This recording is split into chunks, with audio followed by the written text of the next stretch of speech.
21e édition de célébration de la Journée nationale de la paix. La plateforme de la société civile pour la paix et la démocratie a marqué cette journée par une conférence. Édification d'une société de paix, quelle contribution de la société civile? Tel est le thème de cette causerie débat à Bouaké. L'objectif de cette journée, c'est de commémorer la paix en Côte d'Ivoire, permettre aux familles de communier autour d'elles-mêmes, afin que nous puissions vraiment éviter les conflits à base communautaire. Si nous voulons un pays de paix et un pays démocratique, il est important que la société civile prenne toute sa place. Le secrétaire général 1 de préfecture, Koné Vakaba, représentant le préfet de région de Bouaké, exhorte les populations à s'approprier les idéaux de paix et de cohésion sociale. Il invite surtout la jeunesse et les forces de l'ordre à bannir toute forme de violence au profit des valeurs citoyennes pour la stabilité du pays. La conférence a mobilisé les différentes couches socio-professionnelles de la ville. Les participants encouragent l'initiative. Nous avons rencontré beaucoup de turbulences et je pense que le PJCI a fixé beaucoup d'objectifs, c'est-à-dire créer une jeunesse nouvelle, c'est-à-dire avec une autre mentalité, afin que tous ensemble puissions contribuer au développement de Bouaké. Il faut qu'on retienne que ce qui nous lie, ce qui nous rassemble est plus grand que ce qui nous divise. La célébration de la Journée nationale de la paix trouve son origine dans les enseignements de paix de feu le président Félix Houphouët-Boigny, père fondateur de la Côte d'Ivoire moderne.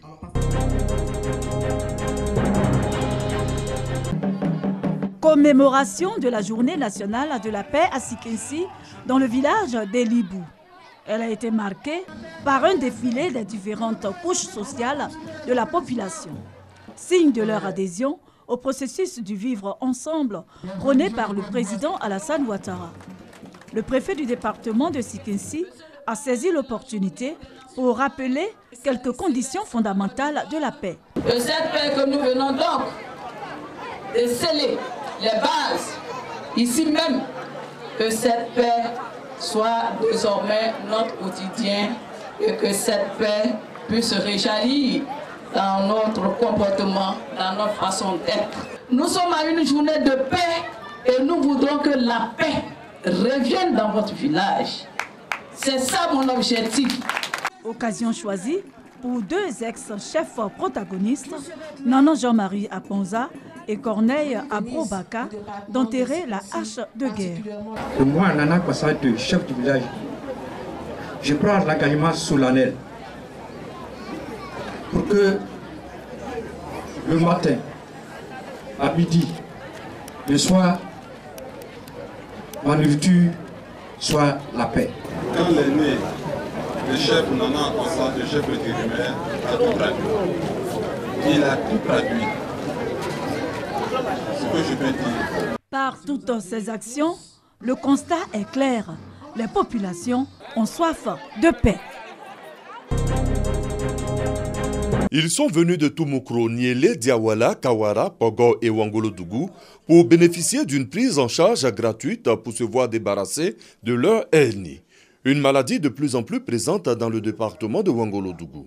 Au nombre de 103, ces malades bénéficient de la générosité du député de la circonscription, Traoré Drissa, qui a déplacé des chirurgiens pour mener à bien l'opération. Quand on est élu par le peuple, notre premier souci, c'est le bien-être de la population, de nos populations. Le bien-être d'une personne, je crois que c'est la santé. Une action qui tenait à cœur à la chefferie traditionnelle. On le croit, on est sûr de lui, on sait qu'il peut faire l'affaire de la population.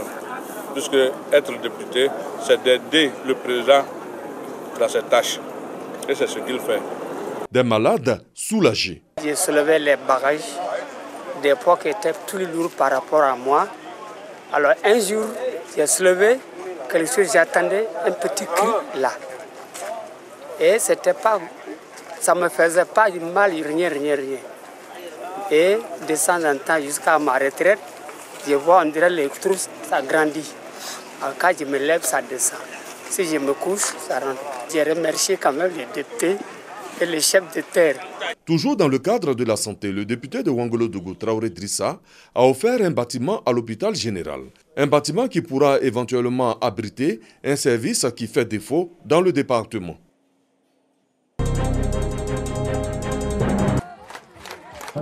Union de deux frères et sœurs autour d'un idéal commun, synergie d'action pour répondre aux attentes des populations de la même région d'appartenance. Autant de propos relevés chez les populations de Kouébo pour magnifier la remise de kits scolaires à l'école primaire de cette localité dans le département de Toumoudi.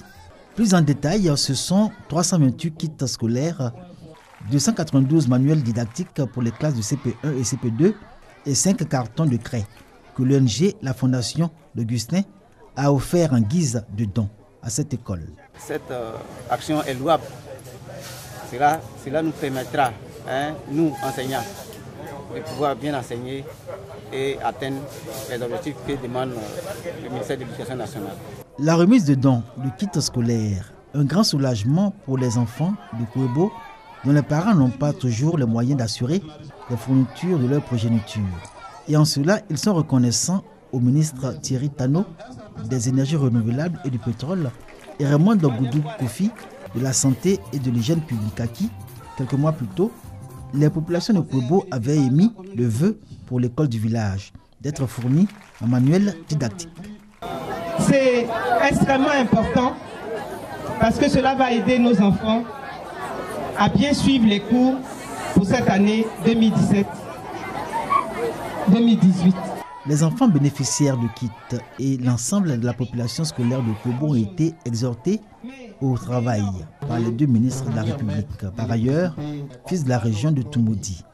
Les parents, profitant bien de cette occasion, ont fait une autre doléance, l'électrification des salles de classe et de l'enceinte de l'école primaire de Kouébo. Les enfants, tenez pour venir mettre l'électricité dans votre école. Voilà. Jusqu'au début de cette année scolaire, les enfants des classes de CP2 et CE1 de ce village dans la région du Kyologo faisaient cours dans ces deux bâtisses de fortune. Et ceux qui, pour la première fois, entrent en classe de CP1 se retrouvaient sous cet arbre avec leur maître.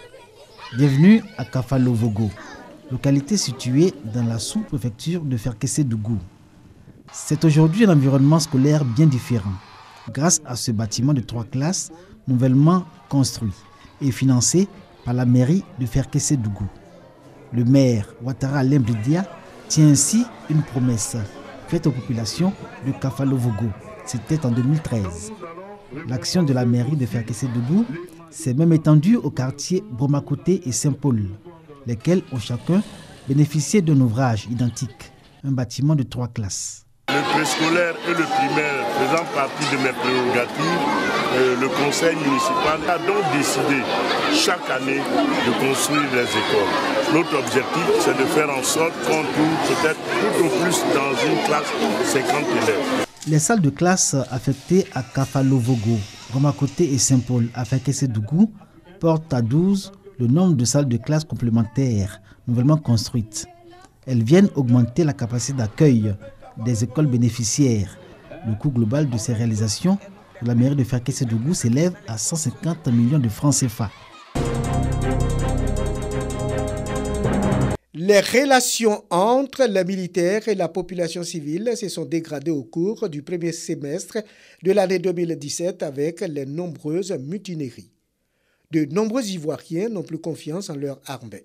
Comment renouer la confiance entre militaires et population civile? C'est à cette tâche que s'adonne le général de brigade Kwame Ndri Julien. À Bouaké, le commandant des forces terrestres a sensibilisé et formé ses hommes sur leurs devoirs vis-à-vis de la population civile, s'appuyant sur le code d'éthique et de déontologie militaire et le règlement des disciplines générales de l'armée.